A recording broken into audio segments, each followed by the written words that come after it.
Capitalism wins. Democrats eliminates capitalism. Vote Trump, American flag emoji, and make leftists cry. Which side are you on? Which side are you on? We have on the line with us now Alexander Edward, a Teamsters UPS driver and host of Minion Death Cult, and what was the other one? Close Your Tabs or what? Yeah, close other tabs. Yes. My wife has been listening to that, I think. Oh, cool. It's so wonderful. Yeah. It's for people who don't know, it's a new podcast I do with my wife where I investigate her suspicious behavior, by which I mean having interests that frighten me and that are probably a threat to me in some way. And so I question her on the podcast all about, a tab she's dived into. We've done the most recent episode was on invasive flora of the Pacific Northwest. And, is this a manifesto? Is that, what is this? And so I hold her to task on it. Yeah, well, the women are really getting kind of uppity. So we need to make sure that they're just scary. They're scary. I need reassurance. I need to know that my wife is not going to use me to incubate new species of native plants and for the next generation. I feel like questions every husband has. For sure. So check those out.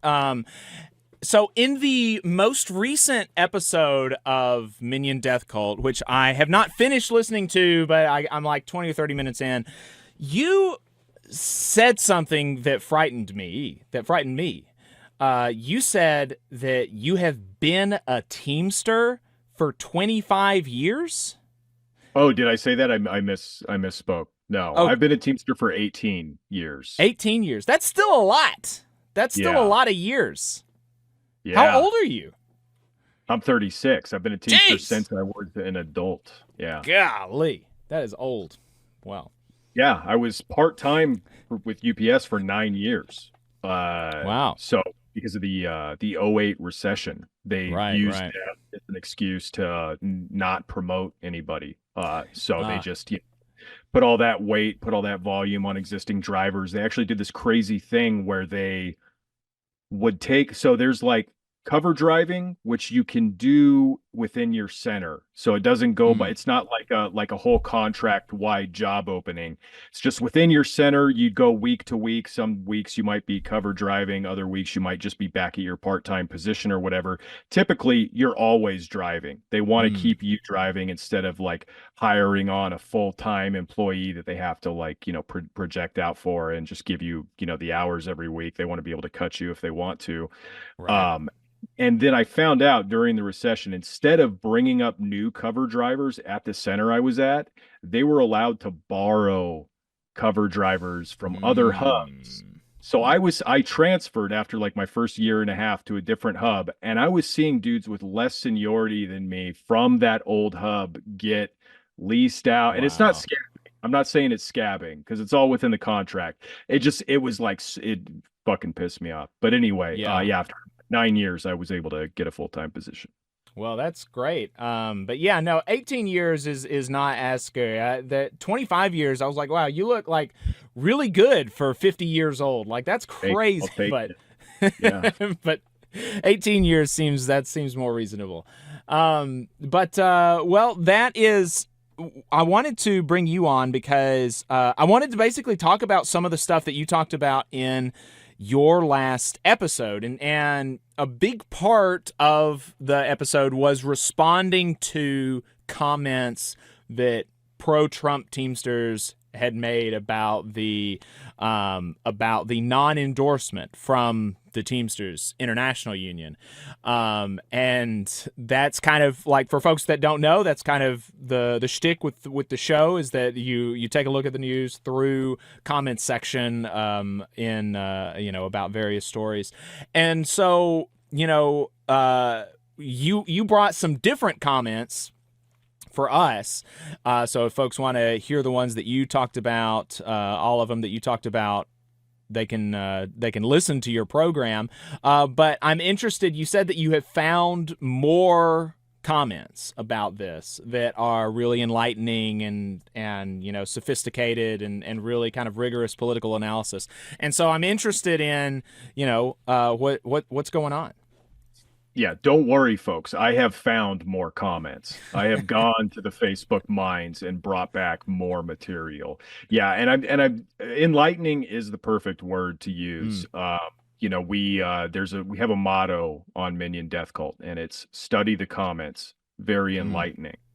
And that itself is a comment that was on the show, and we've just taken it to heart, and we believe it. There's the news, and then there's the news, and we firmly believe in the power of the real news, which is the Facebook comment section, other social media sites.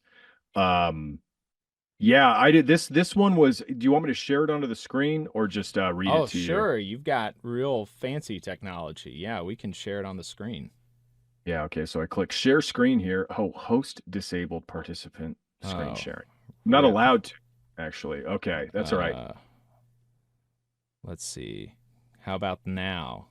Can you share now? Yes, I can. All right. Yeah.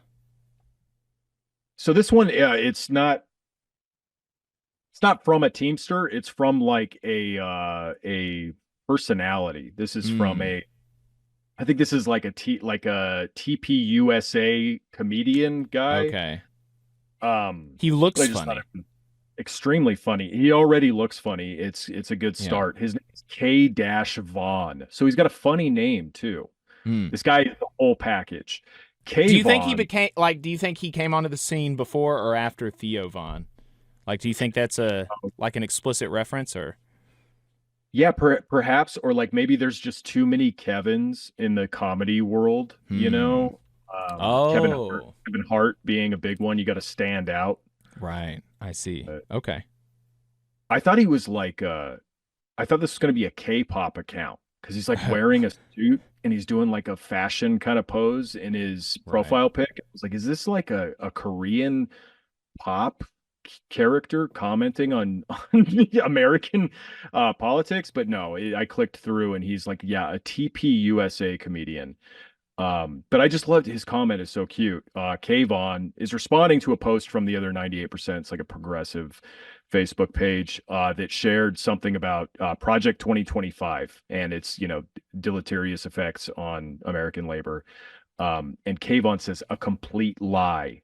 Trump didn't support or endorse this fake project. We've talked a lot about Project 2025 on the show, the Heritage Foundation. I don't know if you guys have probably addressed it on your show as well. Not explicitly a Trump project, just it is, populated. It was written by a bunch of Trump staffers. Trump is very friendly with the Heritage Foundation, has put their candidates in judgeships and on the Supreme Court even. So it's kind of like, I don't know, a pointless argument to say, well, he didn't write it himself. And it's, but it's like a standard list of Republican things they like, but they're all running away. They're all running scared from it. That's like the funniest part to me is they're all like desperate to say Trump Trump doesn't like 2025. And it's like, it says all the same shit you guys always say. And you guys know it's unpopular as fuck. So you're like, trying to use semantics to say he didn't, lick the ballpoint pen that wrote it or whatever.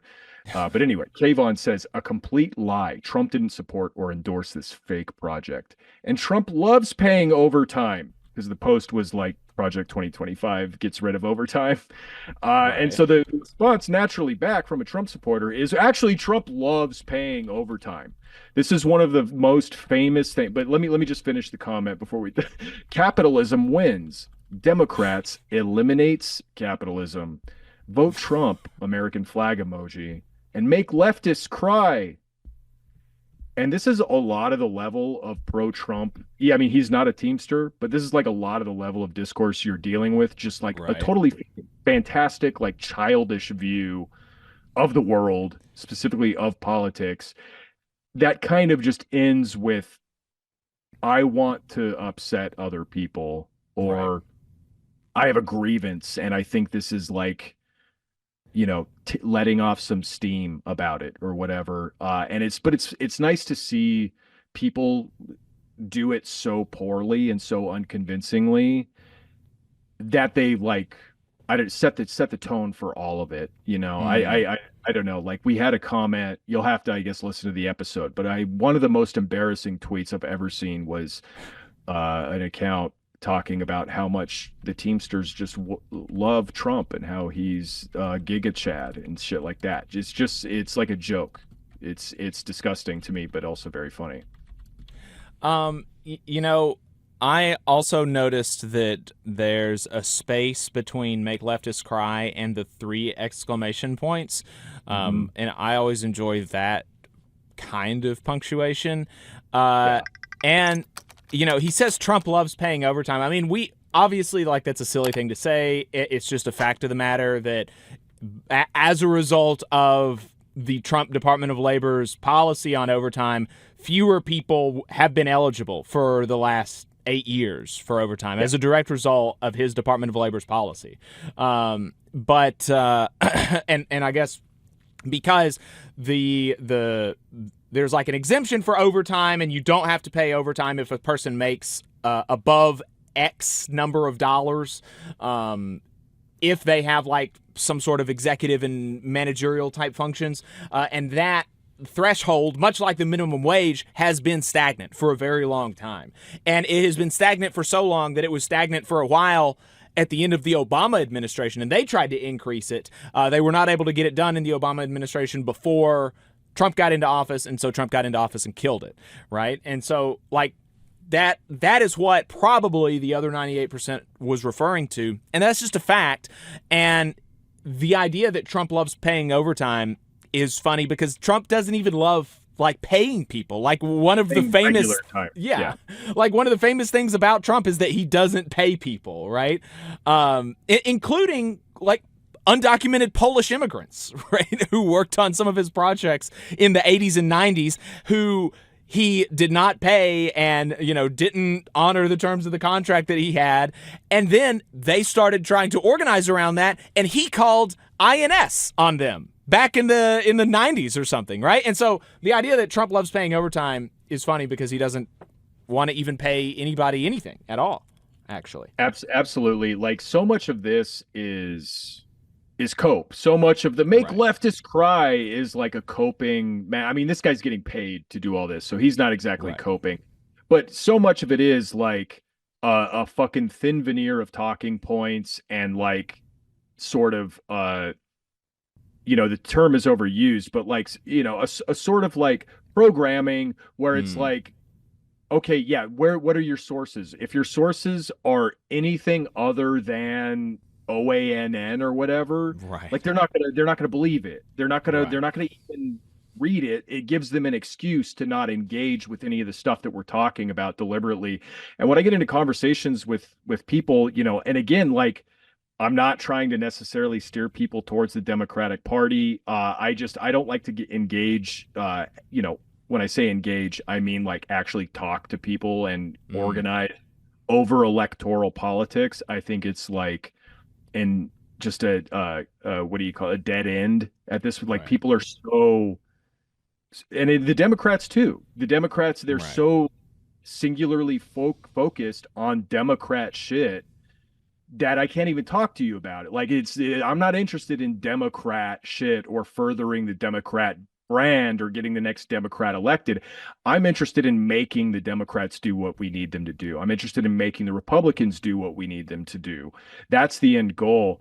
But when it comes to like Teamsters, like fucking ball washing Trump, I'm like, this is embarrassing, guys. Like, I'm not saying you need to ball wash Harris. I'm just saying, like, look at what you're saying. Like, look at, like, there's another option. Like, I feel like it's just American politics in general that it's like, well, these two, it's one of these parties holds the future.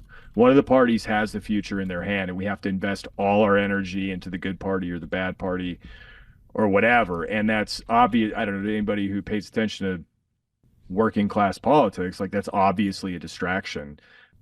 So I do intervene when I want to push people away from especially bad candidates like fucking Donald Trump,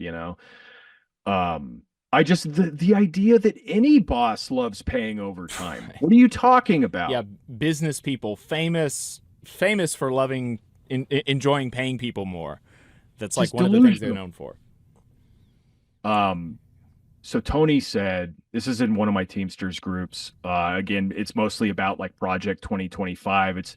I have some responses to the to endorsement stuff here as well, but this is all kind of the same conversation, Trump versus Harris. Tony says, you guys are sheep. He's eliminating tax on overtime, which is something he said recently that got all the reactionary Teamsters soy facing in my Facebook groups. He's eliminating tax on overtime to stimulate work ethic. Kamala is working folks to depend on the government. History knows how that works out. Shrugging emoji.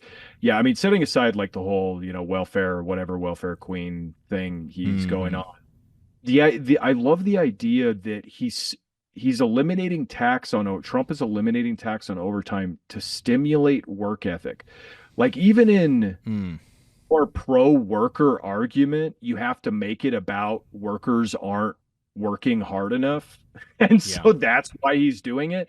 Like this stuff is so, I don't know. So it's not necessarily like transparent or like they're hiding something.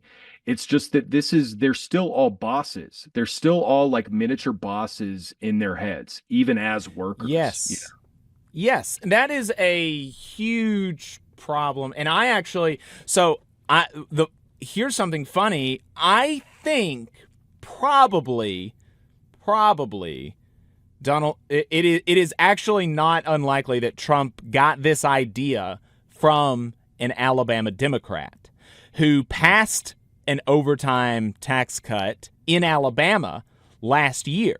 The House Minority Leader from Huntsville, Anthony Daniels, pushed an overtime tax cut bill through the legislature. And, he was able to kind of make it a Democrat thing because it's like, I'm, a working person's tax cut, and like, fine, whatever. If that's like what we have to do to get good things for working people in Alabama because of the freaks in Montgomery, then okay, like, whatever. I'm not going to be enthusiastic about it because our people shouldn't have to work 60 hours a week. Like we just shouldn't. And like I got in trouble for that. There were some union people that like gave me shit about it because I wasn't, like you said, I wasn't ball watching Anthony Daniels about oh, look how great you are, Mr. Sir. You gave us an overtime. Isn't that such a great thing? Like I don't want my people to work 60 hours a week. Like, that's not a thing that we should be arguing about or that we should want to be stimulating. That's terrible. I do not want to stimulate the working of people for more than 40 hours in a week. That's just crazy. It's insane argument. If people are working overtime, it's already because they have to. I don't know what you're talking about, like stimulating them to work even more overtime. Everybody in my fucking personal life and social media, union sphere is fucking complaining about how many hours we have to work. Right. And again, like as a person on the left, I'm not in favor of most tax cuts. You know what I mean? Like regressive taxes, sales taxes, I don't like those. But you're not gonna, I don't know. I think if you're a union member and you're making a living wage, you shouldn't have to rely on a tax cut to get by. You should be able to help fund society, which is something we need to do as a society. I'm all for none of that money going to overseas wars, none of that money going to tax breaks for this person or this company or whatever. But in terms of like cutting taxes, that's kind of like a non-starter for me. And it's a distraction. It's like, okay, so you're paying like a slightly smaller percent of your taxes, right? But you still, like you said, have to work, 60 hours a week to survive. Imagine if you could get all that money from the 60-hour work week in 40 hours. Wouldn't that be a better thing than getting a 5% tax cut or whatever on the 20 hours? Right. You know, like I don't, it's not where I would put the energy. And that's, you know, it's like the same thing for electoral politics in general. And I don't know, I'm wary of anybody talking about like tax cuts for the working class. Mm-hmm. That just signals you know, an erosion of the funds that provide our social safety net, our social services, which are already eroding, you know. Yeah, it's really frustrating. And then Hard conversation to have, though, you're right. Yeah. Right. It's really frustrating. And then they signed this bill in like Hyundai's lobby in Montgomery. And this was at this time when this passed and they did this fancy bill signing. It was only like 6 months or something after their huge child labor scandal, you know, broke. And so I tweeted from our show's account, like, why is Anthony Daniels, you know, laundering the reputation of this kind of, you know, child labor, prison labor exploiting company? And then, you know, he blocked us. So, he knows who I am, and he doesn't like me. You made a good point. That's what happened. Yeah. Yeah, so this guy, this is a guy I was seeing in my Teamsters UPS group. I don't even know if he's a Teamster, but I still censored his name just in case he is. His name's Calvin. And this is a response to a Trump endorsement of, I think, Local 89, Teamsters Local 89. No, sorry, not a Trump endorsement, a Harris endorsement. And somebody was saying, yeah, good. Like, I'm glad that union endorsed Harris or whatever. And Calvin says, are you okay with tens of thousands of Americans dying every year from fentanyl? Some things are bigger than any union. Country first. You have kids. So this is something that I again, I don't know if this guy is actually a Teamster. He seems to be just kind of like a shit stirrer in this group. But something I have seen from other Teamsters is, you know, people I'm presumably Teamsters in these groups, is some things are bigger than your union. And it's like, what, like litter boxes in public schools? Right. Like, what are you talking about? What is bigger than you and your family's livelihood? And not just you and your family's livelihood, but like the livelihood of the entire working class. Because that's what unions at least used to represent, and one day hopefully could. It's the only possible way forward for the working class. And it rings a lot of alarm bells when people are like, yeah, sure, your union rights are good, but what about cops dying of fentanyl poisoning by the thousands?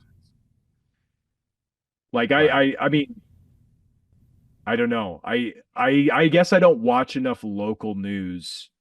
You know, people are dying of drug overdoses, but that's because of fucking poverty.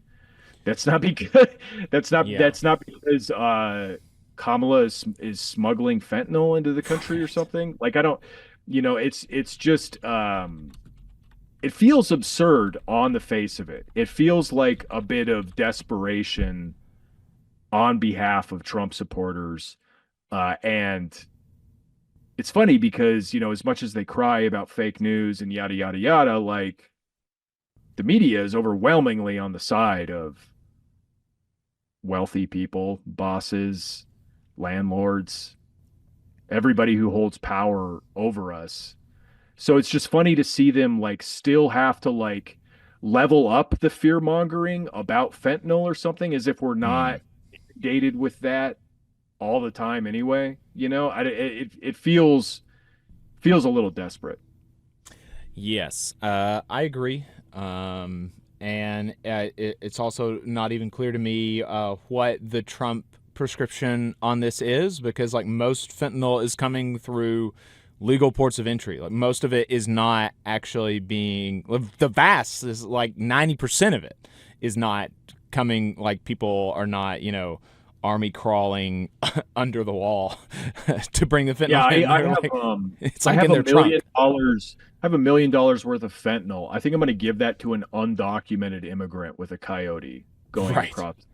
Hey, 5 seconds. Just wanted to say that this is only possible because of our donors. If you want to see more of this, then consider donating yourself at tvlr.fm/donate. I run a multi-million-dollar underground crime company. I depend on undocumented immigrants army crawling through the desert to get my products to you. No, that's not actually what happens. Yeah, and just I don't know, there's a fentanyl problem in a town or something. I don't know, why don't you give them $40 an hour jobs and see if the problem clears itself up? You know what I mean? Like I don't there's very clear solutions to these actual issues, you know. And I will I guess engage teams when they bring this stuff up, they bring up, it's funny to see them bring up Kamala Harris's track record as a prosecutor. She imprisoned thousands of, black and brown men for drug crimes. And it's like, oh shit, hell yeah, prison abolition, man. Welcome to the conversation. Thank you. They're all just like little permissions to support your guy. You just find these little permissions wherever you can that insulate you from your pre-existing beliefs or whatever. And I feel like a lot of these elections come down to who is less embarrassing to be publicly voting for. And Biden was up there. It was super embarrassing to be seen supporting Biden. You just you couldn't, and that's going to translate to votes. That's going to translate to turnout, and Trump's already embarrassing to support, but they don't care. A lot of these people don't care. But I mean, he lost. A lot of people care. A lot of people see him as a fucking loser, see him as annoying, get the fuck off my TV kind of guy. And yeah, so they're finding ways to give themselves permission to continue supporting Trump or continue believing the things they believe, like with the the eating cats and pets and stuff in Springfield, Ohio. They were like, oh, finally, an excuse to be loud about our support of Trump. We hate these immigrants so much. This will look good for us all screeching about pets being eaten on the internet, and it really didn't, but they're still doubling down. There's still people reporting on Springfield, Ohio right now, trying to found a new thing about it. But I think there's people on the radio that still are just pretending that it's totally real. And it's bizarre because it's you don't have to do this. No one is making you do this. Why are you doing this? It's really crazy. And Trump's response on the stage, I saw it on the TV, so I don't know. I mean, it's that is really kind of indicative of how, people Biden's brain is gone, but I think that the extent to which Biden's brain has been gone has really obscured just how gone Trump is. That is the most just boomer old man kind of thing that I've ever heard anybody say in public, right? I saw it on the TV. So, oh, well, if you saw it on Newsmax, I guess it must be true. Yeah, that's the thing is I don't even know what TV he saw. Did Don Jr. have Twitter shared the screen to the TV or something, because he's always done that. He loves watching TV and he loves Fox. He loved Fox News and calling into Fox News and talking to them and all that stuff. But it's just gotten to where his TV is now probably curated by Laura Loomer. Right. That's the shit that's a whole nother he's thing, seeing now. It's a degradation for sure. So I think we've got time for one more, and we'll probably wrap it up. So give us your best one. Oh, yeah. I'll be leaving the union then. Yeah, a lot of people complaining about like this, like Jimmy says, Trump, like we need to endorse Trump. We need to stop paying union dues. Like these are Miranda says, I'll be leaving the union then. It's not like, see, this is under the endorsement of Harris from the Teamsters. It's not like they do a thing for us anyway. Not worth it. Like how go work for FedEx then, if that's what you think. How low information do you have to be to think that the union does nothing? What do you think everybody else's job is like? It doesn't have a incredible. This is the long version of that though. Casey says the problem is way bigger than a damn union. These Harris supporters just care about a damn union. Not that their kids will never own a house or be successful in their future.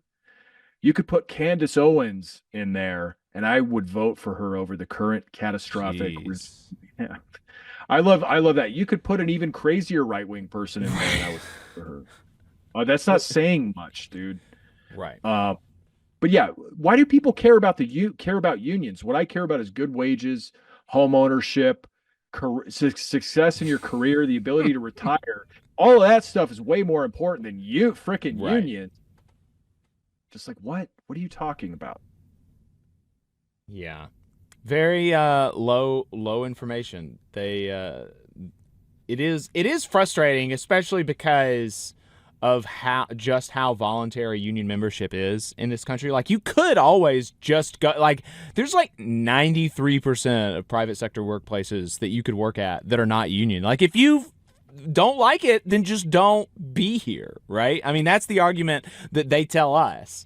If we want to do a union at our job, they say, oh, well, you should just leave.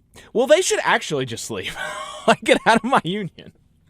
Well, unfortunately, in right-to-work states, they can, quote, leave by not paying dues. Right. And then I had a crazy conversation with somebody on Twitter who, like, thought that in right-to-work states, that meant that employees have the right to make their own negotiations with the employer and not accept, and they couldn't accept the union contract. They had to negotiate on their own. It's like, no, not at all. Yeah, that's not at all what, like, first of all, what person would be like, okay, here's the union wage. I'm going to negotiate on my own with the employer where they're going to offer me a lower wage because I'm one person. I'm not bringing like irreplaceable skills to this warehouse job or manual labor job or whatever. What person would accept that and not just go, well, I think I actually get hired with the union now, as a matter of fact, but people are virgins about this stuff. They don't know, they don't like, they just hear it. They see a meme like Casey here. I don't even know that he's like low information, but he's got the Trump photo as his profile pic. He's just like a fanboy. He's just like the model voter, the model like Republican Party fan, because he's not a member of the party. You can't be a member of the Republican Party. You can just be a fan of them. And he's got to somehow like work backwards from that. He's got to somehow justify that. Right. Yeah, it's bonkers. They're in a death cult, you might say. I'm glad we didn't endorse either candidate, but we didn't endorse for the wrong reasons. That's what I'll say. Yeah, it is kind of bonkers. Some of the, and like there are a lot of people that are really upset with the Teamsters about it, and I don't know. I think that if you're not going to not endorse over Palestine, you should probably, as an international union, it probably makes sense to endorse. But, it is frustrating knowing that Kamala Harris gave them the out that they needed to be able to kind of make a real union case for it. Specifically, I'm referring to committing to not invoking the Railway Labor Act to break a strike for the rail Teamsters.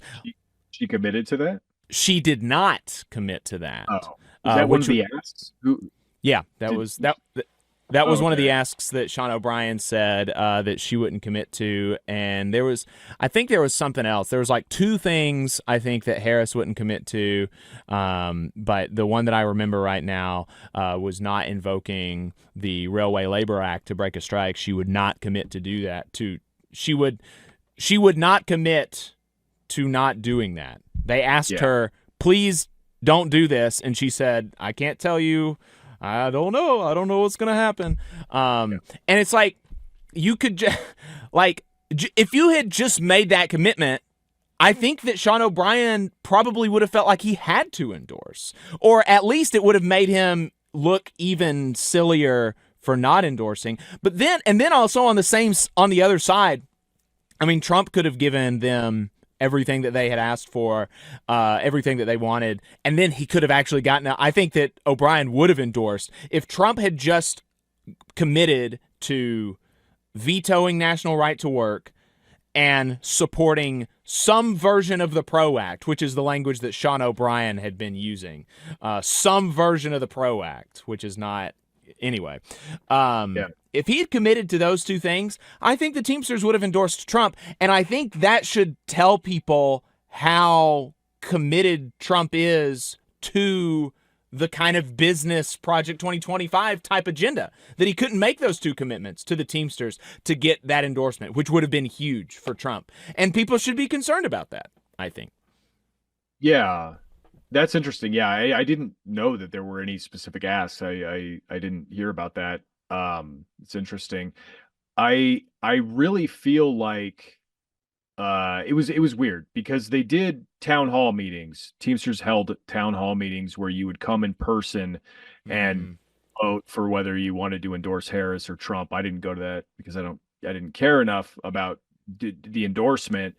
All of those town halls went for Harris. Everybody who actually goes to their union hall and participates in the union all went for Harris. They also did a third party online survey that I didn't even know about.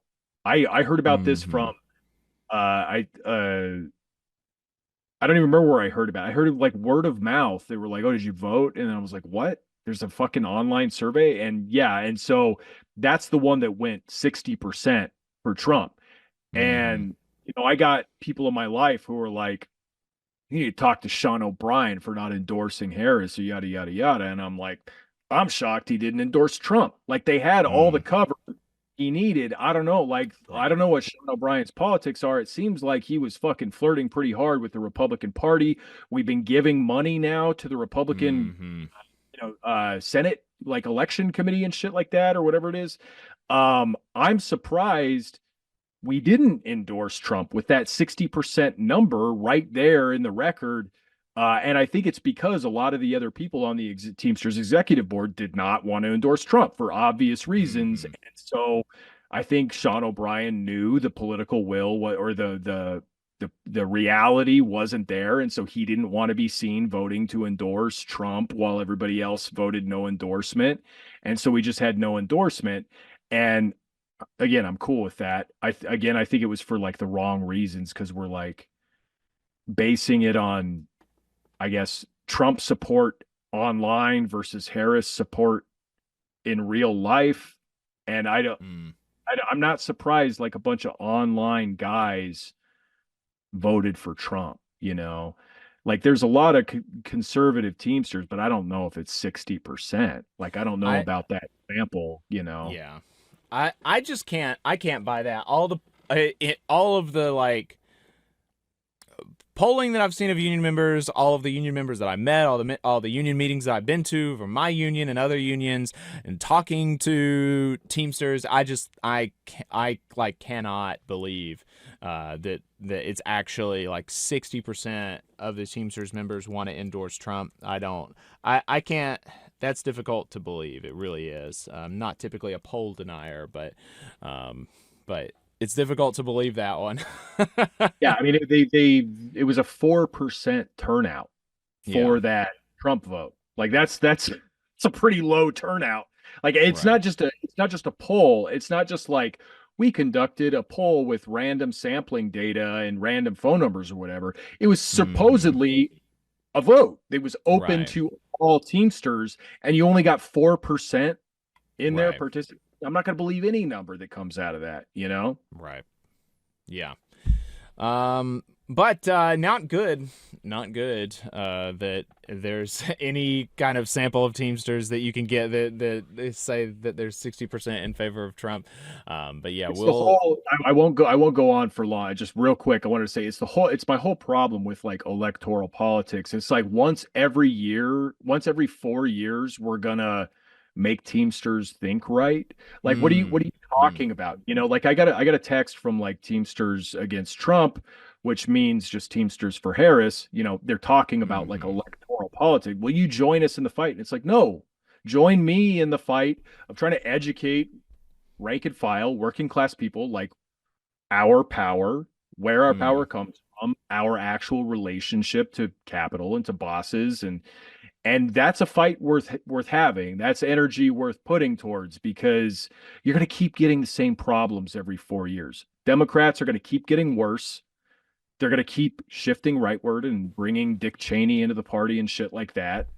And they're going to be even harder for your average Democrat to defend to their coworkers or to their, like it's like, who's more embarrassing to be seen supporting? And it's like the Democrats are pretty embarrassing to be seen reporting.